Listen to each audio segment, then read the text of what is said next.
Michel Camdessus Central Banking Lecture, our annual series devoted to the many challenges facing central banks.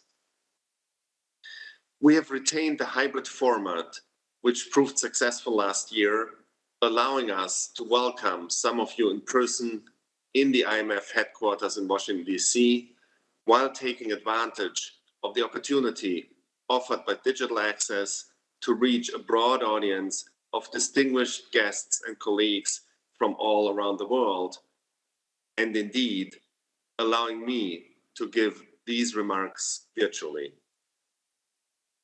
Previous Camdessus lectures have featured exceptional speakers from a diverse range of central banks. We are honored and privileged to have with us Mr. Lesetja Kganyago, Governor of the South Africa Reserve Bank, to mark the 10th edition of this lecture series. His lecture will commence in a few moments and will be followed by a conversation between him and our Managing Director, Kristalina Georgieva. But before that, it is my pleasure to first give the floor to the Managing Director for her opening remarks.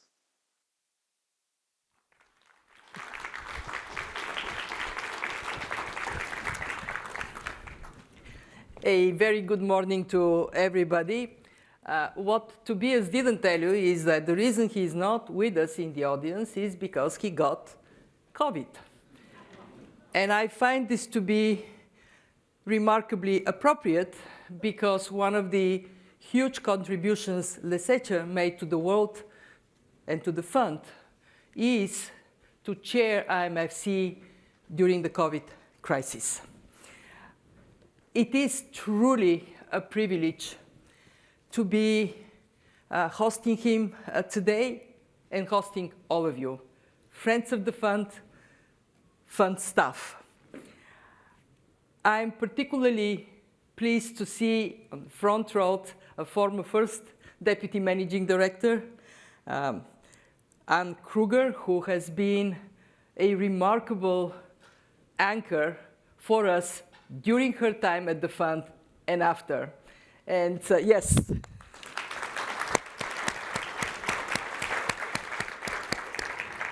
And also to welcome other guests, Masoud, who we all know is here, Adam Rosen, who we all know is here. We have a guest from the other side of 19th Street, Shaolin Yang. And of course, all of you, thank you for joining us today. It is, Lesetja, it is a pleasure, it is a privilege. You have led the African Reserve Bank, South African Reserve Bank, effectively for many years.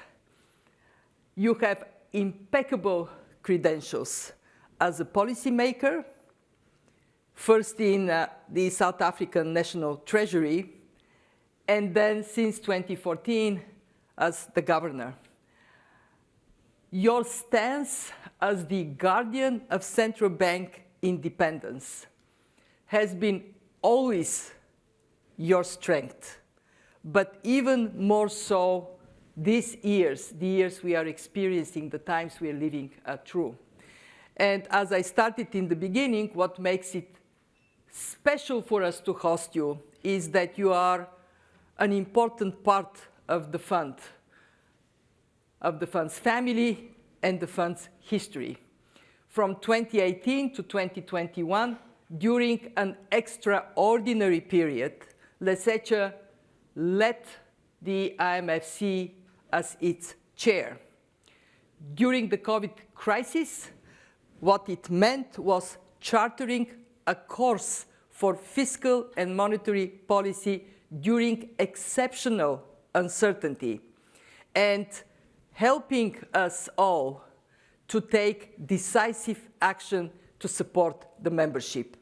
And I must say that on behalf of my colleagues who have worked very hard during this time and since, I am proud of what the fund has done for its members, and proud that I have been a managing director with you, Lesetja, as the chair of IMFC. And I want to add to the gratitude of the membership for your stewardship my personal heartfelt thanks for what you have done and for your friendship. We fast forward to today, and what we have is still a world faced with tremendous challenges. Russia's invasion of Ukraine threw cold water on the global recovery from the COVID crisis, and the combined impact of these two exogenous shocks translates into both slower growth and high inflation. We project growth at around 5%, about 3% over the next 5 years. I wish it was the opposite, I can tell you. This is the weakest medium-term forecast we have had in decades. Historical growth, 3.8%. Very heavy burden for those people and countries that are faced with hardest tasks for their families, for their communities. Makes it harder to boost living standards, to reduce poverty, to invest in the future. And we need consolidated efforts to address the cost of living crisis. It weighs most heavily, again, on the most vulnerable. We have global headline inflation finally trending in the right direction, trending down from multi-decades height, but not down enough for central banks to ease their grip on inflation. We have seen a very impressive synchronized increase of interest rates that has helped to address this burden of inflation. And Lesetja was telling me that in South Africa now core inflation is down to 5.1%, welcoming direction, but we are not yet at the point that the job is done. And central banks do need to continue to signal their commitment to reducing inflation. This restrictive stance brings on its own a problem in revitalizing growth. And we know that on the fiscal side, after years of significant support, there has to be more tightening, both to create much needed buffers for the future, but also to help with the fight against inflation. So we have this combination of slower growth, high inflation, high interest rates, stronger dollar.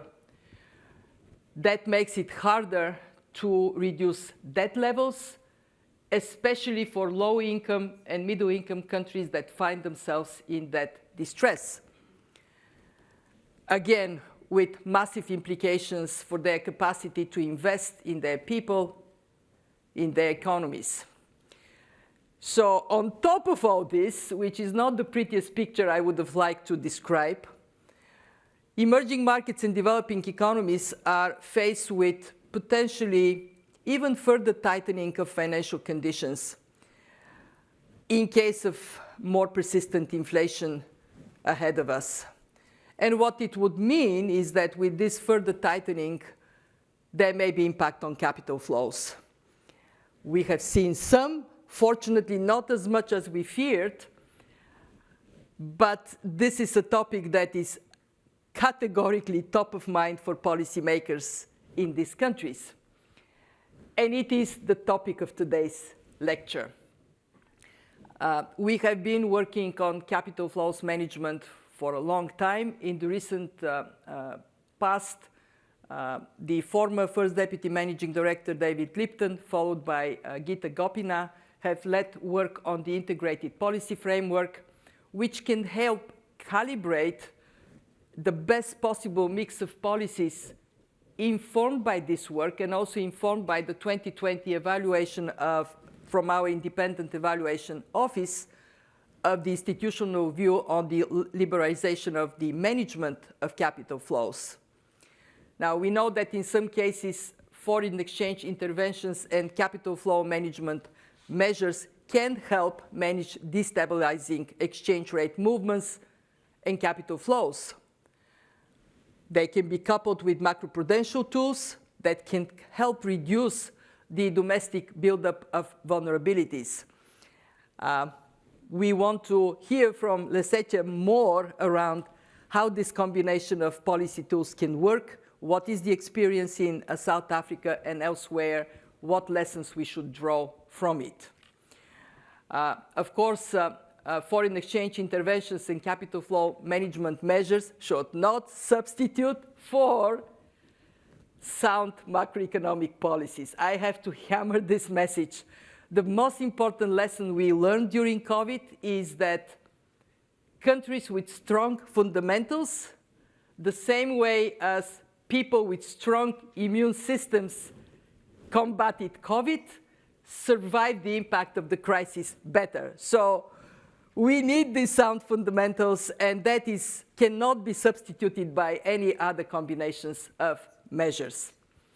So let me add to this mix of problems the fact that geopolitical tensions are not helping address these problems. And Lesetja, we would be interested to know from you how we steer the world in this very unusual time of tectonic plates shifting. We have done some research on the cost of fragmentation, including on capital flows, and we concluded that the redirection of investments as a result of fragmentation could cost close to 2% of global GDP. This is on top of costs from trade fragmentation, from the measures taken in technological decoupling. So in your lecture, you are going to discuss the role of capital flows in achieving sustainable growth, especially in emerging market economies. And I'm very keen to get you to talk about it. But before I do so, I want to share with our audience that not only Lesetja is a fantastic central banker, he is a recipient of the prestigious Governor of the Year Award in 2018. He is also an exceptionally disciplined man who builds stamina every single day to do his job.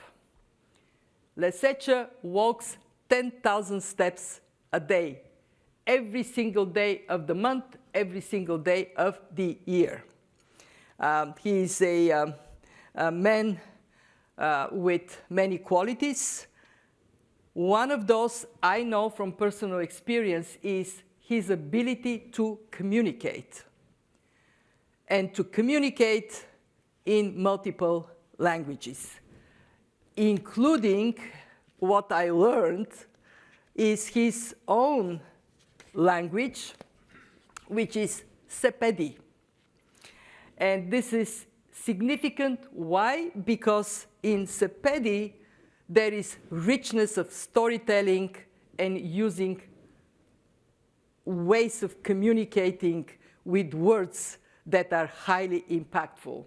I learned that your colleagues in the South African Reserve Bank really like how you drive them to address big challenges using this wonderful skill you have as communicator. And the phrase that I love is when you want them to move, you say, let's release the chicken's feet.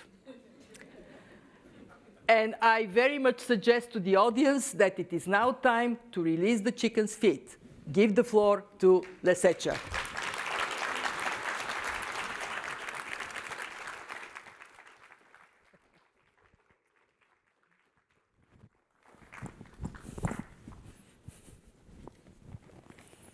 Thank you very much, Kristalina. Good morning, ladies and gentlemen, and thank you very much for the honor of inviting me to this lecture. Considering the people who have previously spoken at this forum, considering the stature of the audience here today, and also considering the legacy of Michel Camdessus, who led the International Monetary Fund for so long, it is a great privilege for me to be here. My subject today is what central bank governors from emerging markets always talk about. And I have decided to focus today on the role of capital flows in emerging market growth. I want to start with a problem that has often bothered me. As the South African Central Bank Governor, I regularly meet with global investors to discuss economic conditions and policy settings in my country. The fundamental goal of these engagements is to encourage investment. Then I return from these meetings and we have policy sessions where staff want to talk about the dangers of capital flows. But the investors I had just met are the people who are responsible for capital flowing. So I wonder, which part of my time am I wasting? Do we want these capital flows or not? This is a global discussion, and one that has evolved significantly over my time working in macroeconomic policy. 20 or 30 years ago, the mainstream view was that financial globalization was good. Global markets could provide more financing at lower rates than countries could achieve by relying on their own resources. They would allow for better risk-taking, and they would create better incentives to get policy right.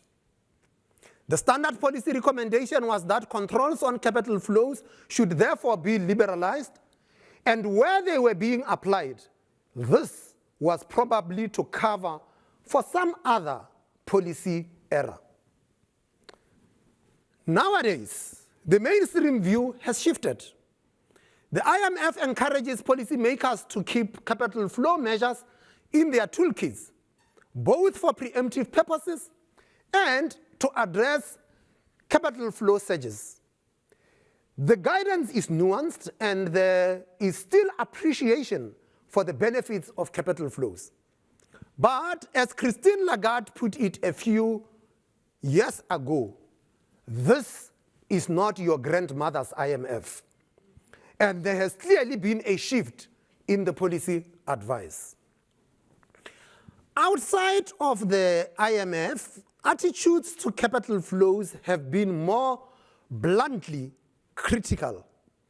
One part of this unhappiness with spillovers from the United States monetary policy, sometimes when the stance is loose, as in the currency wars era after the global financial crisis, and sometimes when financial conditions tighten, as they did in the 2013 taper tantrum, and as they have been doing during the current period. Another is the geopolitical tensions that have made de-globalization a buzzword. There have also been shifts in the realm of ideas, with even some mainstream economists condemning most forms of capital flows. For instance, in October 2022, Arvind Subramanian published an op-ed arguing that, and I quote, "Capitalism must be saved from its financial rentiers, and financial deglobalization is a good place to start," close quote. Altogether, the reputation of capital flows is at a low ebb. We should nonetheless respect the enormous opportunity presented by access to a global financial system. Indeed, taking a blue sky approach, capital flows look much too small. There are studies of optimal current account deficits for small economies. And they yield extraordinary estimates. For instance, that it could be optimal to run annual current account deficits up to 60% of gross domestic product. Relatedly, if you think about it, it is strange that interest rates in developing countries are not orders of magnitude above those in rich countries. Even in middle-income countries, capital stocks are typically less than a third of those in the United States on a per capita basis. It would make sense to pay radically higher rates to attract more investment, which would then raise the productivity of labor.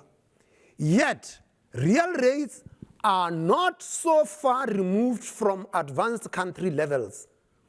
Over the past 2 decades, real policy rates in rich countries have averaged about negative 1% compared to just under positive 1% on average for middle-income countries. Obviously, these observations are not policy recommendations. They do not pass reality checks. But they can help us approach the question of capital flows and financial integration with a more open mind. Considering the empirical cases, critics of capital flows have often pointed to the successes of Asian countries, most recently China. These fast-growing economies were typically capital exporters, despite starting off poorer and with smaller capital stocks than the economies in which they invested their surplus savings. These countries also suffered crises when they opened to financial flows in the 1990s, disrupting their remarkable development trajectories. Where are the poster children for proponents of capital flows? These are countries that have enviable growth records and which have relied for many years on capital flows. And these include the United States, Canada, New Zealand, and perhaps the clearest case of all, Australia. As one study from the Reserve Bank of Australia pointed out, and I quote, "Sizable current account deficits have been recorded in Australia in almost every decade for at least 150 years, close quote. These large and sustained capital flows have allowed for a higher level of investment than would have been achieved with only local savings. And the success of the economic model is hard to dispute. Australia's living standards have ranked among the highest in the world since the middle of the 19th century. And towards the start of the 20th century, they were probably the highest of any of the countries. It is highly unlikely that Australia would have performed better in the absence of capital flows. Of course, we cannot read Australian economic history as one long vindication of capital movements. Both the depression of the 1890s and the economic crisis of the 1920s had symptoms familiar from modern emerging market crises, including balance of payments pressures and foreign debt distress. We also cannot say Australia has always been happy with large current account deficits. In the late 1970s and the early 1980s, these deficits were a major concern for policymakers, especially because they were being driven by fiscal policy and were draining foreign exchange reserves. However, significant current account deficits persisted even after the floating of the Australian dollar and fiscal consolidation. This gave rise to the so-called consenting adults thesis, that current account deficits produced by private sector decisions would be optimal and sustainable, and that policymakers would not have to worry about them. Reflecting on other country experiences, the simple fact that deficits were privately contracted seems insufficient. We know private sector flows can be dangerous. Clear examples are Spain and Ireland's experiences during the euro area crisis. It therefore seems relevant that foreign investors in Australia were willing to accumulate claims denominated in Australian dollars and that the Australian dollar floated. Another crucial fact appears to be a bedrock of investor confidence based on credible macroeconomic policies, including a reasonable degree of price stability and a resilient financial sector. One also senses some deeper mechanism here, which ensured capital was channeled into productive assets that generated good returns for the Australian economy. And of course, this reflects more than the resource endowment, as we could name many countries with ample natural resources which have not absorbed capital flows productively. There has been something else going on since at least the 19th century that has made capital in Australia productive, whereas the same capital deployed elsewhere would have produced boom-bust cycles and even default. Part of this is a story about the quality of institutions as well as the human capital available and empowered to run them. Another theme is the development of local capital and financial markets and their capacity to turn capital to productive purposes. As I will discuss later, these capacities intersect with policy choices, with capital flows supporting or weakening the productive potential of an economy.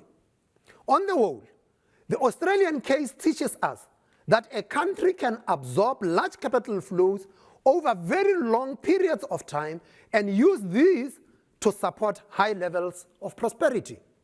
This contrasts starkly with the Asian examples where a range of countries also achieved impressive gains in living standards, but mostly did so without foreign capital.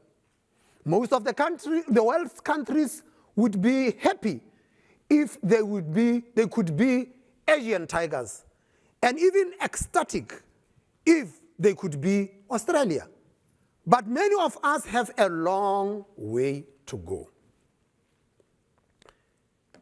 The question is, what attitude to capital flows will help us on our way? In South Africa, we have long favored the Australian options, not because they are particularly good in rugby, but given ample investment opportunities and limited domestic savings, growth and capital inflows have typically been correlated. In 1985, when the apartheid government was hit with sanctions, access to capital flows was largely cut off. Of course, this was not a developmental policy for South Africa. It was a punishment. When sanctions were lifted at the end of apartheid, we looked forward to restoring access to global financial markets. We also appreciated that the end of sanctions didn't mean the taps were open. Foreign investors loved South Africa, but they would not invest based on warm feelings.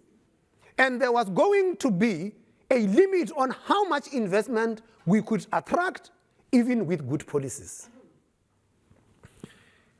With a low domestic savings rate, if the public and private sectors were both borrowing heavily, this meant we were going to hit a balance of payments constraint. Specifically, we anticipated an unsustainable current account deficit which would weaken the rand and drive up inflation. Interest rates would then have to rise to rebalance savings and investment, which would slow growth.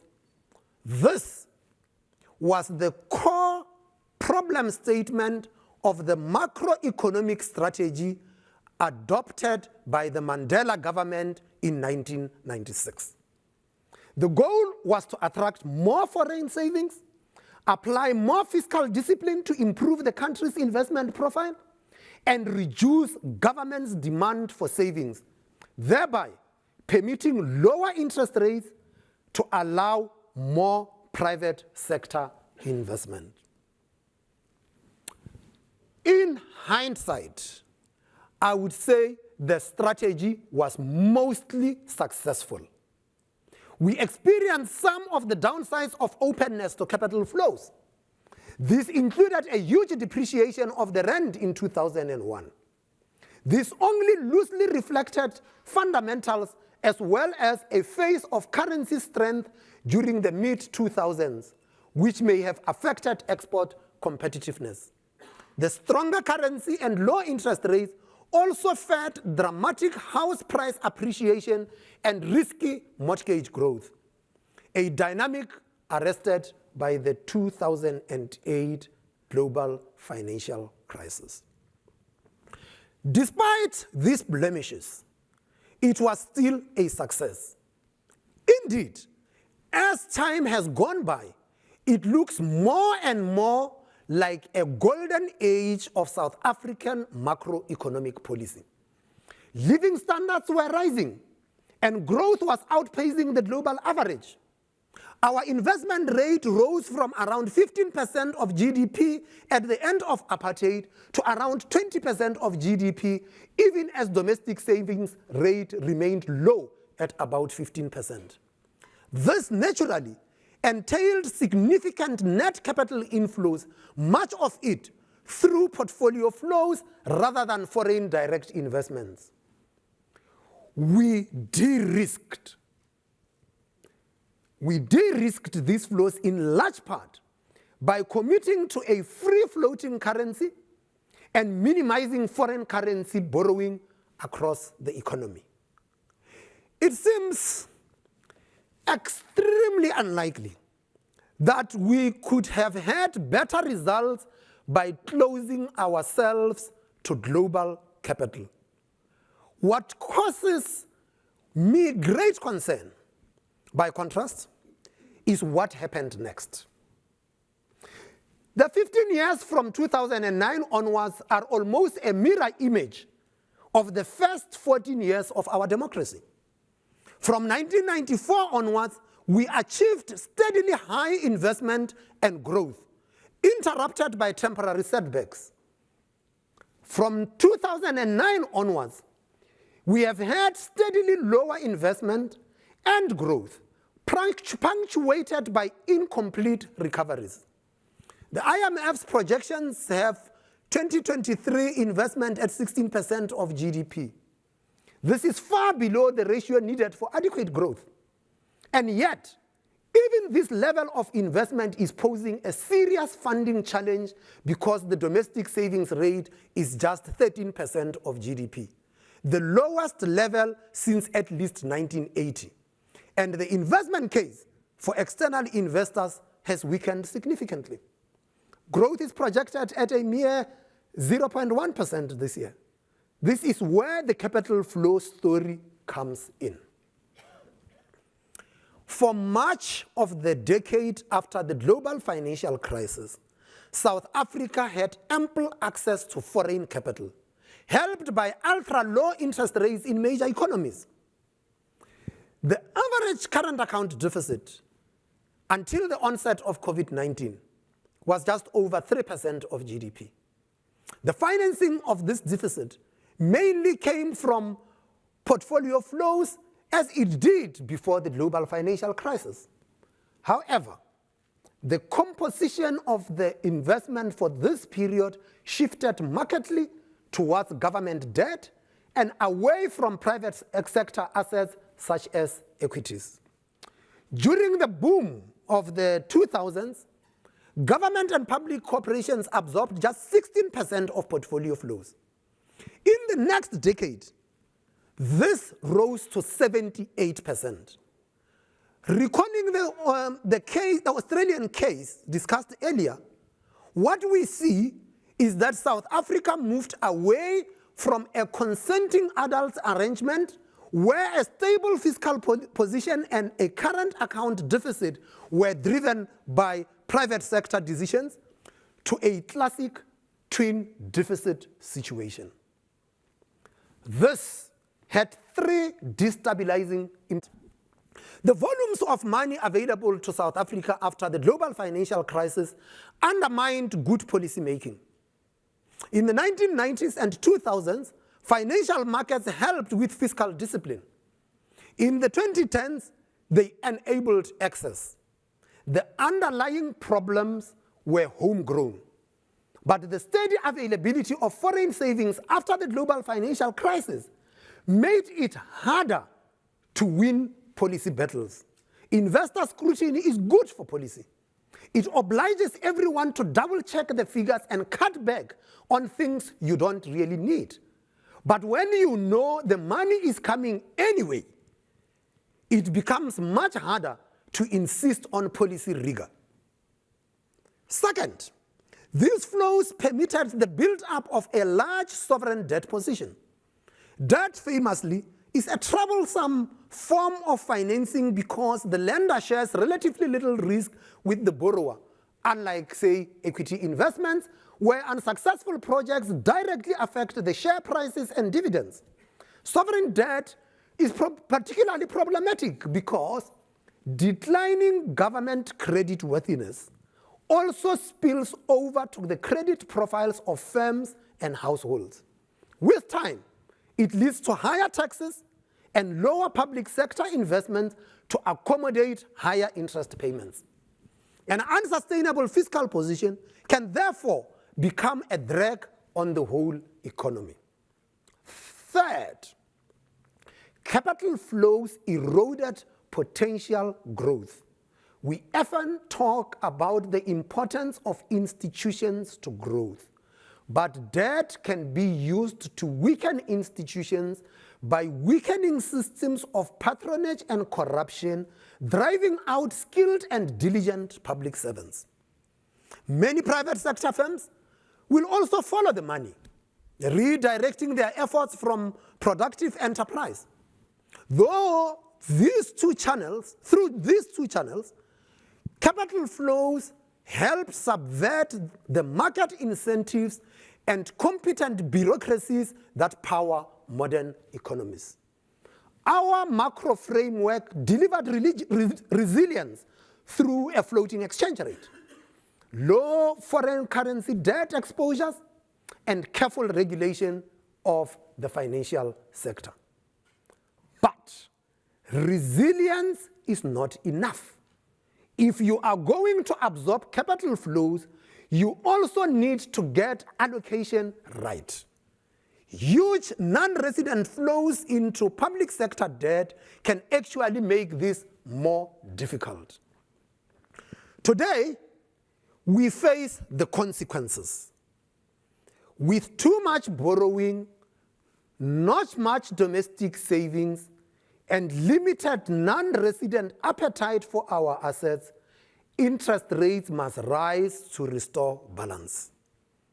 The alternative is an inflationary balance of payments problem, which is plainly against the South African Reserve Bank's mandate. This does not make the Reserve Bank popular, but facts are facts. We have gotten ourselves back in the trap we escaped in the mid-1990s. Reflecting on this whole experience, it is easy to sympathize with Darren Asimolu's argument in a recent Project Syndicate piece that South Africa shows how capital flows, instead of promoting good government and development, can facilitate a hollowing out of a country's economy and its institutions. Nonetheless, I do not think we should jump from diagnosing bad consequences to urging a prohibitionist approach to capital flows and give up on the benefits. I would much prefer a risk management approach. A source of inspiration here is the airline industry. Regulators and companies work together to fly as many planes as possible, as safely as possible, rather than responding to the occasional accident by adopting a zero-tolerance attitude to risk, which would sharply reduce the number of flights and blow up costs. I think this is the right way to approach capital flows. A great strength of the IMF's institutional view is that it acknowledges the benefits of capital flows upfront and then moves on to risk control using a toolkit of capital flow and macro-prudential measures. A shortcoming in using these tools, however, is their weakness where the problematic flows spill over into the public sector. And these cases are hardly outliers. Capital flows into sovereign debt have been a major source of crisis since at least the 19th century. The ongoing African funding squeeze is fundamentally about government borrowing. Nonetheless, the IMF's 2022 review paper on capital flows measures says very little about fiscal policy. The word fiscal appears only 9 times in that document, compared with 119 instances of the word bank. The policy advice is simply that if fiscal policy is the problem, it should be adjusted. Fair enough. But what if that doesn't happen?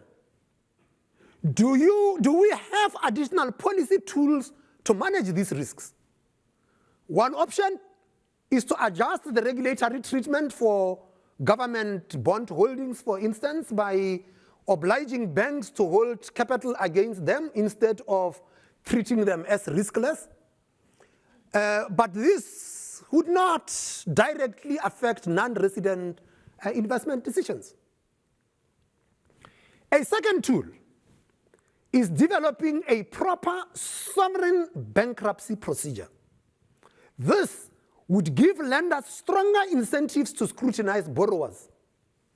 Where debts become unsustainable, countries would also have a better option than prolonged debt distress, which delivers restructuring only after years of misery. I have limited faith in the ability of lenders to exercise adequate caution in the boom phase of the cycle.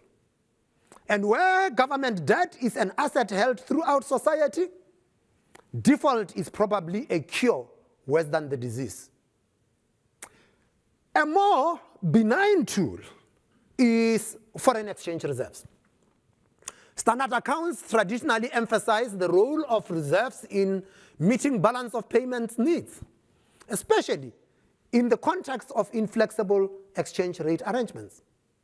But foreign exchange reserves are arguably more important for risk management, especially now that floating exchange rates are normal practice. A new wave of research is now also making direct connections between foreign exchange reserves and sovereign debt vulnerability.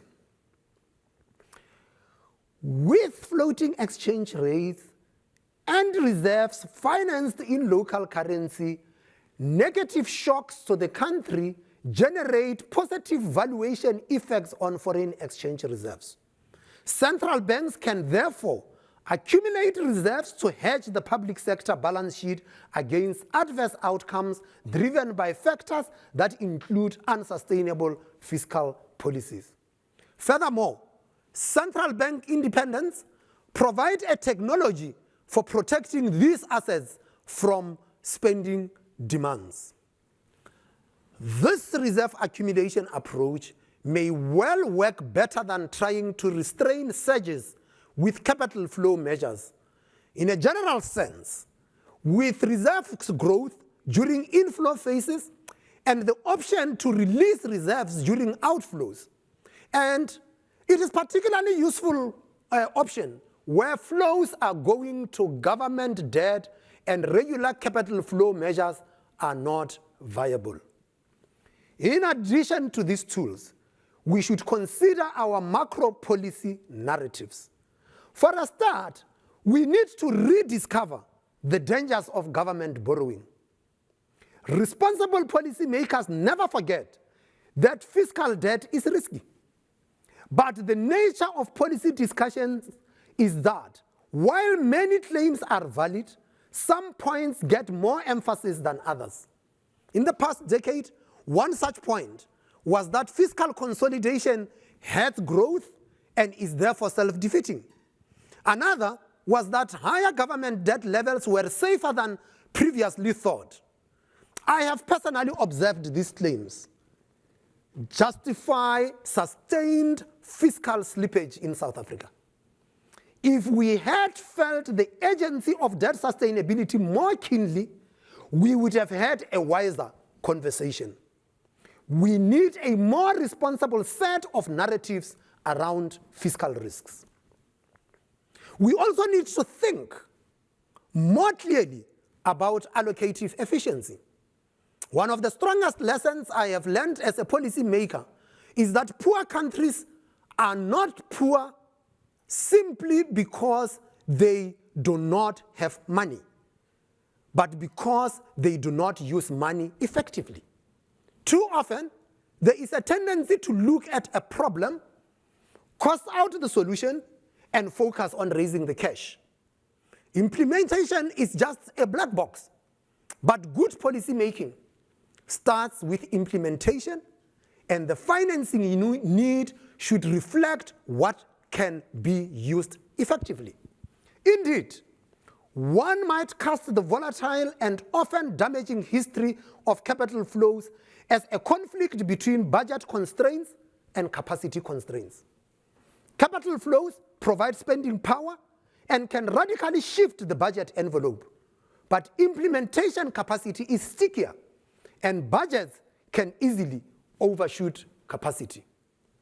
This point is relevant once again in the global dialogue about climate change justice and the financing that should be directed from rich countries to poor ones.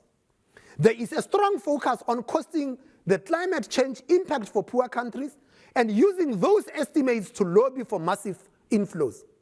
But we have seen many times that the sum of money is secondary to the quality of policies, the incentives they create, and the capacity of the institutions available to invest funds. The capital flow skeptics and the climate change activists should exchange notes.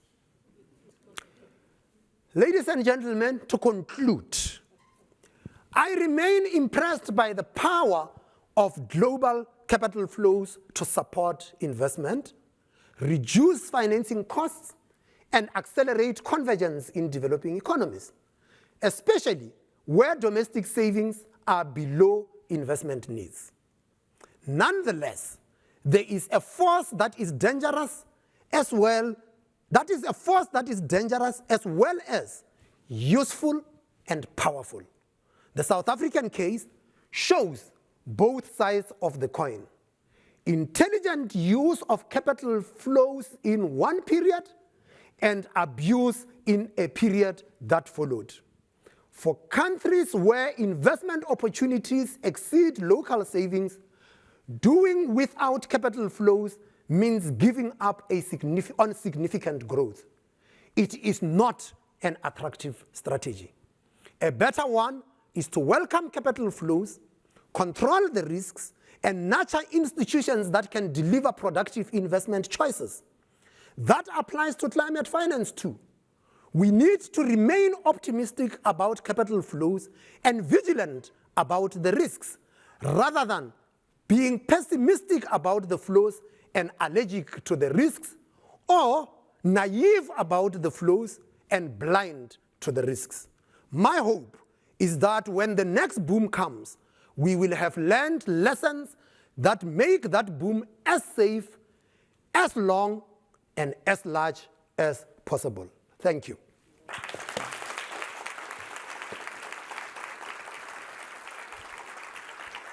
That was wonderful. Thank you, thank you, thank you. Fantastic. I think we take our seats here. And let me say that substance is great. But as I said in your introduction, communicating this substance so effectively makes us all in debt to you today. We have some around 20 minutes, and I think they will fly very quickly, so I'm going to go straight into discussion with you, Lesetja. Needless to say, today, this question about the interface between fiscal and monetary policy and the impact of fiscal policy beyond just ensuring that there is a credible collection of revenues and good quality of spending. This is something that we all care deeply about. So you talked quite a lot about this experience of fiscal policy undermining in a way, the quality of growth. Can you say a bit more?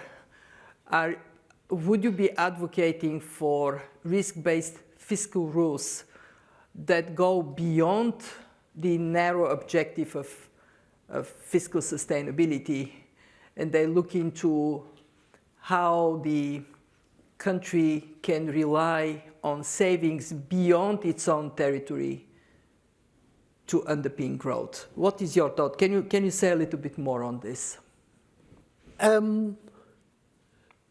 A commitment to fiscal rules should hold irrespective of whether the country has got enough of its own resources or it relies on resources from elsewhere.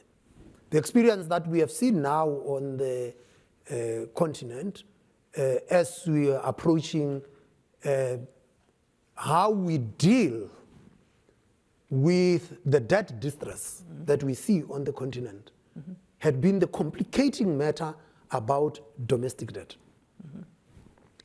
And in many of these countries, domestic debt is held by nascent pension and insurance industries.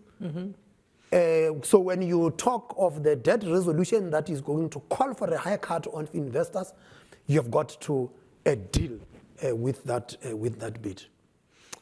For those who believe in central bank doing monetary financing of the deficits, well, when the debt distress comes and the haircuts have to be taken, what exempts the central banks from also being haircut?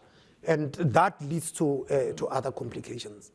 But your question was about the fiscal rules, and I would like to start by this angle. The technology on monetary policy rules is fairly clear, it's fairly robust, has been tested. Central bankers are not in the business of contesting elections. They administer the bitter medicine. They're not the most popular guys at the moment, but they do their job, okay? Because the monetary policy frameworks are very clear, and for the bulk of the world's economies, monetary policies anchored around inflation targeting frameworks with anchors of varying degrees. And once those had been pronounced, the punishment for central banks becomes very clear. Central banks value their credibility so much that they would not like economic history to judge themselves harshly. And so, even in the light of shocks, they might make adjustments, but they will come back to say, this is where we are. Fiscal rules are a different ballgame. It's driven by people whose time horizon is when is the next election. And so the technology is underdeveloped there. And may I say that even in a bloc which, as far as I'm concerned, had the most advanced fiscal rules, being the euro area. When crisis hit, the immediate thing was to go and say, relax the rules, okay? And I'm not talking about the current crisis, I'm talking about the previous crisis. And as COVID came in, it was relax them even more. And now that COVID pandemic is behind us, and we say, okay, can we restore the rules? No. Can't do it, should be doing it slowly. It's that kind of a conversation. So you would have fiscal rules, but the experience shows that the tendency is very much to run for the escape button. The rule is binding. Instead of making the adjustments, rather let us relax the rule, and that becomes problematic. And there have been varying attempts to improve the technology by establishing fiscal councils and all of that stuff. But that technology on fiscal rules is not as developed as it is on monetary policy rules. I can tell you that Alfred Kramer, who is our director for the European department, was taking intensively notes. And I think he's going to call the finance minister of Germany, who is very much a promoter of hold to the rules, right after this discussion. Yes, it is correct. We need to do more work. We now recognize that we are in a world of more frequent shocks, and if every time a shock hits, our only default option is to ease the spending purse, that may not be a very sustainable pathway. I was very, you wouldn't be surprised, I would ask you things that are very relevant for us at the fund. This is very relevant for our work also on the interface between monetary and fiscal policy. What is also very relevant is what you said about the importance of institutions and the quality of policy institutions underpin. We have seen countries with strong institutions, strong fundamentals, perform better, and yet it is incredibly difficult to zero the attention on this long-term foundational process of building institutions. When you look at us at the fund, one of the things we do is capacity development. We have 15 capacity development centers. What would be your advice to us on how to make our engagement with institutions more impactful? What can we do more in terms of linking this work to universities and other institutions that are, especially on the African continent, since we know Africa is in a very tough spot? What is it that we may be doing less of and we should do more of? There is a thing about good institutions. You do not appreciate them until you don't have them. And it is very important to build institutions and make sure that they are robust and that there are checks and balances to protect institutions. And so there are varying degrees of protection. So in South Africa, the South African Reserve Bank is protected in the Constitution.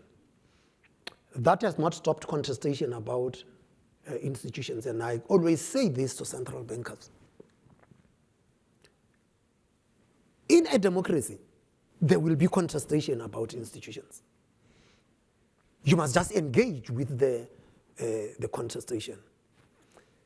The difference in the contestation in South Africa compared to the rest of the world is that the South African contestation goes something like this. Please don't confuse us with your facts. And so instead of having a rational conversation with facts, says, set the facts aside, this is what we would like to do. In my talk, I referred to how South African institutions got hollowed out. we have seen it whether from the law enforcement authorities to various government departments. They didn't stop there. They attempted it on the Reserve Bank too. And we resisted it.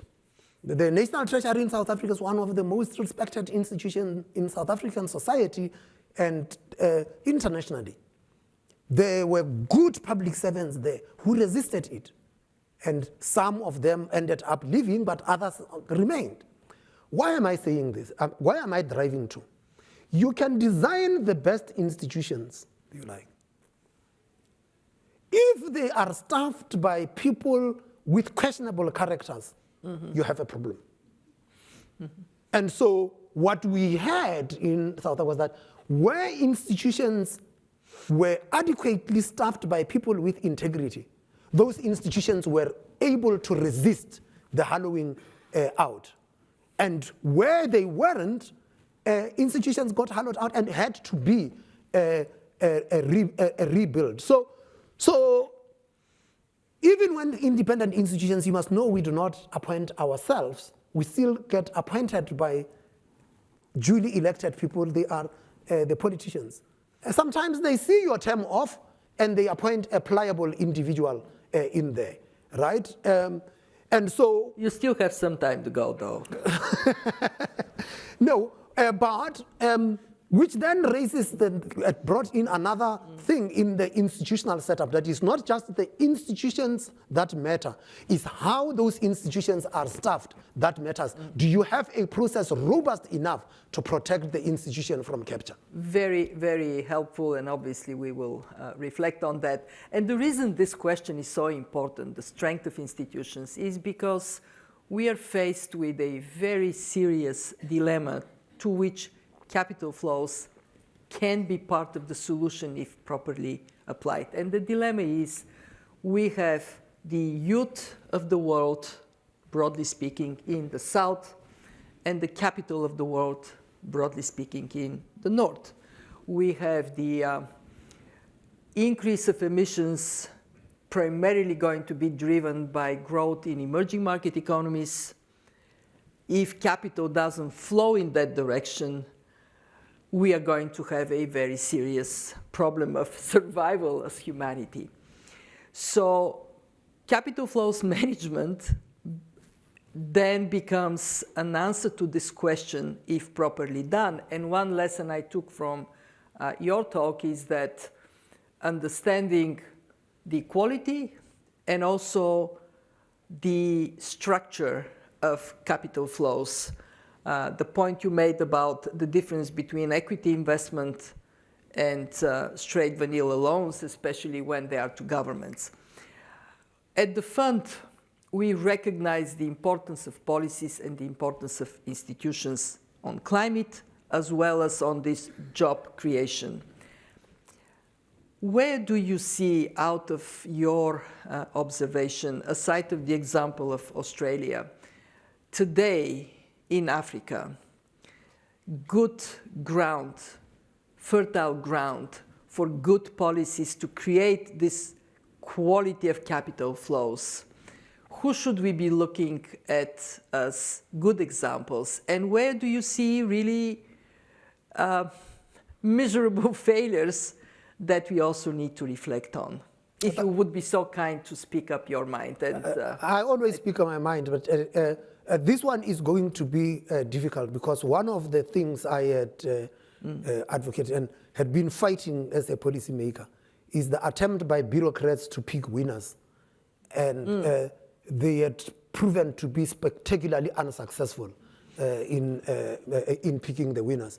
And I will not attempt to pick the countries, but I would say to you, you will have to look at the institutional framework of a country and whether those institutions are robust enough to be able to sustain and absorb these flows. And I think that becomes important. But you see, you touched the thing and you said that emissions take place now with emerging markets growing in the south.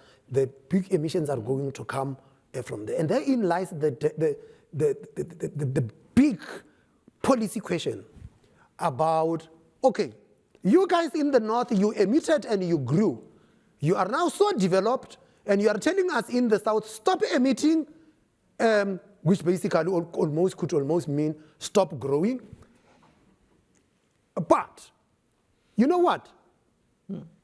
The problem with climate change, you see, when you go into a country to do a program, and the country might tell you to get off, they are not interested with your program, and they might just bubble along somehow, and they might just be okay. The problem with climate change is that we can't walk away.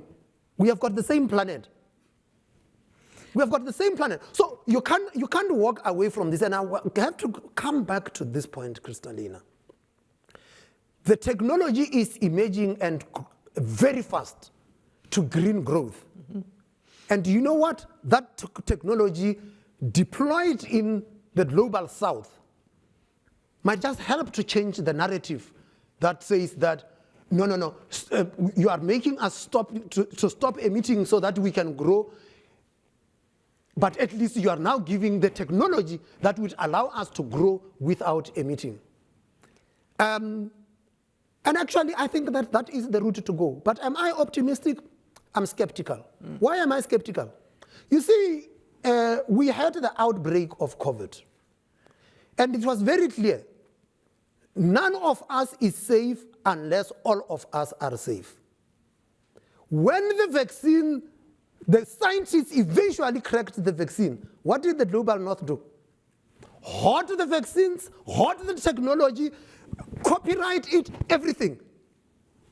And the pandemic is affecting the whole globe. And somehow, the global north would think that if it's contained in their part of the world, then the world is okay.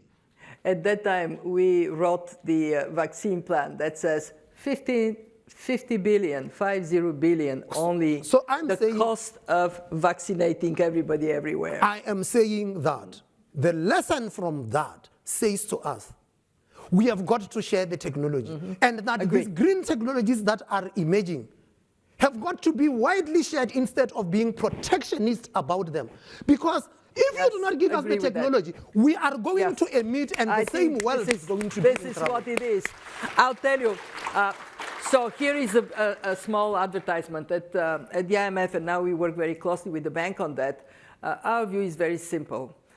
When in the United States or in the European Union or in Canada or in Australia, there is public money used to subsidize research and development for new green technologies, this public money should be deployed as a global public good. In other words, you develop these technologies and you make the diffusion of technologies in developing countries, in emerging markets, as fast as possible, because otherwise we are cooked. Now, I listened to you very carefully. What you're saying here is that we do need to think about policy levers that would increase the speed of capital moving to emerging markets. But this is not enough if that move is not combined with quality of deployment. And I want to, I look at Pierre-Olivier. We do need to take this point and do some further work on not only on the directions of capital flows, but also on the quality of capital flows. A big message from you. What we have seen in the last years is that the high interest rates in the north, in advanced economies, they have led to more attractiveness for capital to stay right there. But we haven't seen a dramatic capital outflow from emerging markets. How do you explain that? And is this something that we should be worried about coming down the road? Is this a problem to yet materialize? Difficult to say. It might not materialize. But I must be careful here because somebody wrote a book and said this time might be different. And I'm going to almost like say, yes, it is. But what is distinguishing the current period from the previous period? I think that debt and fiscal issues were a problem even before the pandemic. They were emerging. Yep. We could see that. But you could no longer see the emerging markets and developing countries as homogeneous. Mm-hmm. That there were countries that adopted good policies, mm-hmm. and those good policies are standing them in good stead. And those countries are coping better. And that is why there are countries in debt distress in developing mm-hmm. economies. And there are countries that are not in debt distress because of the difference in the quality of the policies. It struck me in the discourse, and I would use just two interesting angles, and I'll bring a South African part to it so that you appreciate this. We are a commodity producing country. And we benefit from commodity booms and so forth. And every time there is a commodity boom, we have exactly the same conversation. Is the boom permanent or is it temporary? And I kept on saying, as a student of economics, I can tell you there is no such thing as a commodity, as a permanent boom. Okay? It didn't help that some chaps in Wall Street coined a phrase called the commodity super cycle. And so people thought that this thing is going to be permanent. And what then happened was that expenditure outlays of very questionable quality mm-hmm. were ramped up. And when the boom burst, there was a problem and couldn't cope. And it was a big problem. The buffers that we had getting into 2008 stood us in very good stead. We ran budget surpluses and all of that. We got into the pandemic with zero fiscal buffers. And it was clear we couldn't do fiscal support. Fortunately, we had monetary policy buffers. And monetary policy could be unleashed to cushion the shock on the economy. And you had the IMF. You know, I mean, in a way, I was actually very reluctant at the time, and I will tell you my reluctance. It's two ways. The first one is that if you want to discipline South African policymakers, you must tell them, if you don't do this, the IMF is going to come and do it on their terms, and it's going to be painful.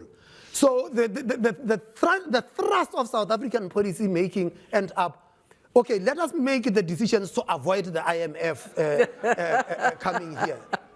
But the second aspect was that when I was chairing the IMFC, and I was not about to sign off on a big program coming to the IMF to say, sorry, and somebody could have easily said, we've tasked you with the responsibility of raising money for us, and you are coming here, you are us taking the money yourself. So that was the thing. But we had the monetary policy buffer. Yep. And fortunately, the response from the IMF, which was the increased quotas, mm-hmm. gave us the yep. resources then to be able to cushion that. And, you know, I could walk the streets of South Africa. People would tell me how great a job I was doing. Why? Because the policy rate was at 3.5%. It is now at 8.25%, and I do walk. Get 10,000 steps. But it's no longer you are doing a good job. It's hurting us. The point here is that mm-hmm. it is not interest rates that started hitting. It was inflation that started hitting, yep. and interest rates were a response to that. You're correct that you look at the recent shocks, there is such a big difference between countries that have strong buffers and those that don't. And if you look at the developments over the last decades, actually since the Asia crisis, there is a group of countries that are self-insured. They have built significant reserves. But then there is also a sizable number of countries that are not self-insured.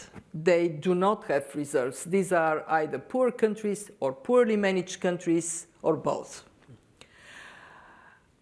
We, as an institution, have the obligation to insure the uninsured.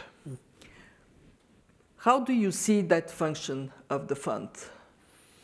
What would be your advice to us? I will get to that. I just wanted to say that self-insurance good, but self-insurance is not necessarily cheap. I agree with that. And, if you have a mutual insurance policy, of course it is much because better. Yep, it's agree. about risk pooling, so to say. Yep, I agree with that. So many countries did build up the self-insurance.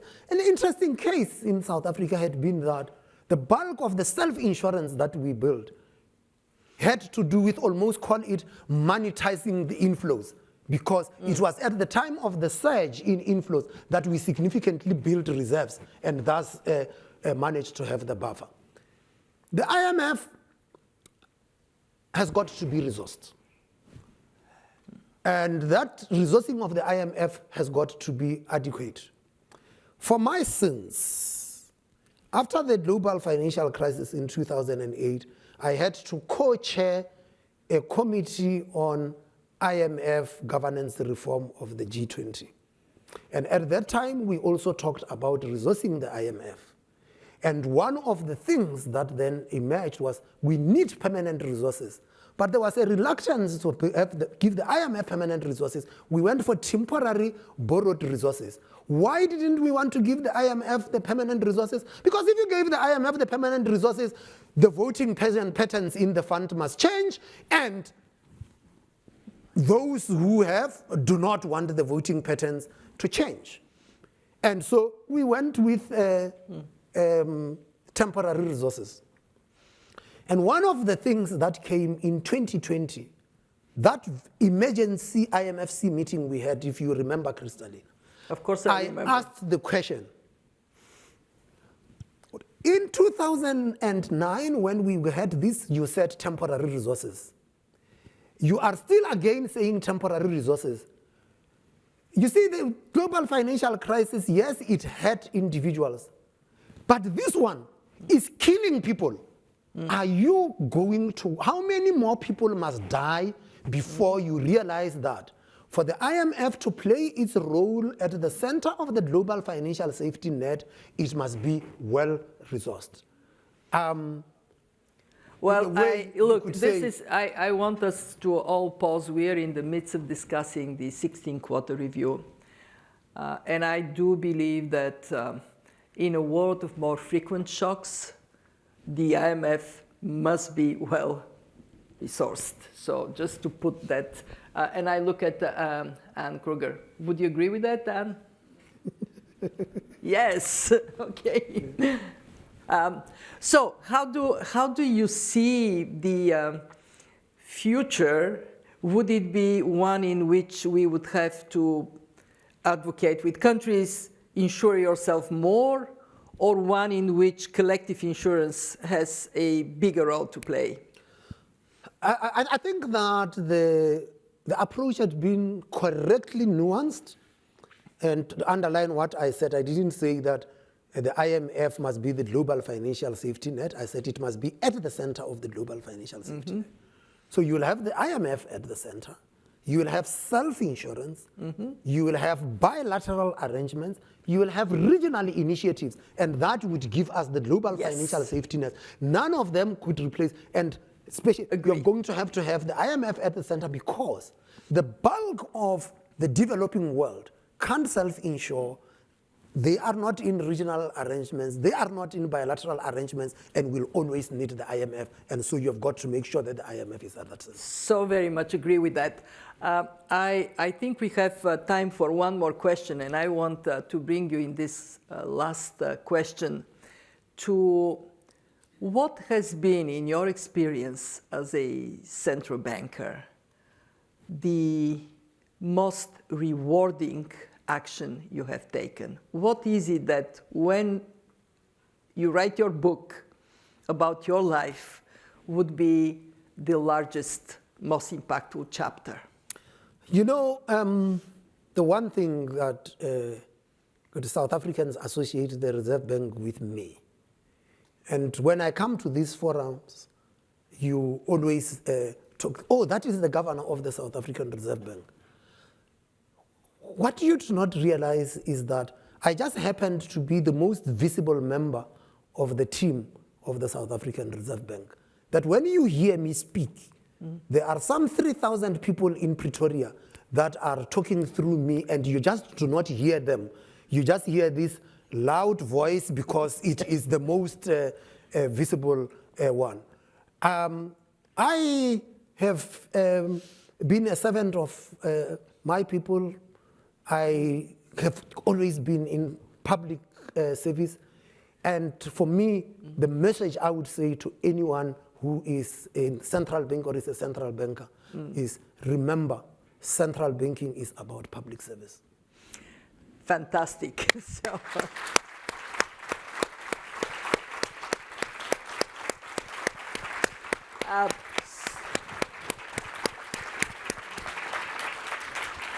great finale. So a man that unleashes 6,000 chicken feet. Congratulations for a great lecture, and on behalf of everybody, thank you. Thank you very much. No. Excellent. And that was great message. Great message in the end.